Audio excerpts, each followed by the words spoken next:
রবের পক্ষ থেকে আওয়াজ দেওয়া হয়, জিবরাইল জমিনের মধ্যে নিক্ষেপ হয়ে যাও। আমি জিবরাইল সেই দিকে 60,000 ডানাকে একসাথে নাড়িয়ে জমিনের দিকে এসেছিলাম। আমি জিবরাইল ওই কুয়ার মধ্যে হযরত ইউসুফ নবীকে যখন নিক্ষেপ করা হয়, আল্লাহর হুকুমে ওই কুয়া থেকে ইউসুফ নবীকে আমি জিবরাইল আল্লাহর হুকুমে হেফাজত করেছিলাম।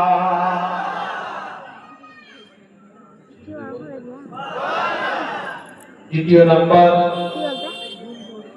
যখন ওই অবস্থায় ইসমাঈল খলিলুল্লাহ, ইসমাঈল জবিরুল্লাহ, ইব্রাহিম খলিলুল্লাহ তাকে জবাহ করার জন্য প্রস্তুত নিয়ে নিয়েছে, ছুরিটা চালিয়ে দিবে, এইরকম একটা পরিবেশ তৈরি হয়ে গিয়েছে।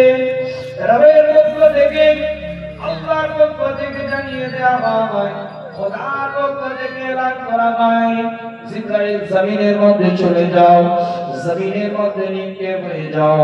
আমি জিবরাইল পৃথিবীর মধ্যে এসেছিলাম, আমি আল্লাহ পাকের তরফ থেকে জান্নাতে একটা দুম্বাকে নিয়ে এসেছিলাম।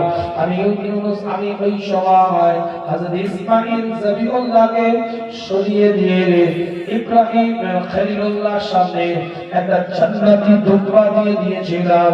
আল্লাহ পাকের হুকুমে আমার আল্লাহ ইসমাঈল জবিউল্লাহর জানটাকে হেফাজত করে জান্নাতি দুম্বা আল্লাহ পাকের হুকুমে ইব্রাহিম খলিলুল্লাহ জবাহ করে না।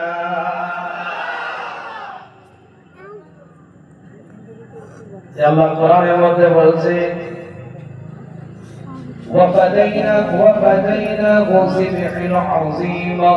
আমি তাকে মুক্ত করলাম এক মহান কুরবানির বিনিময়ে।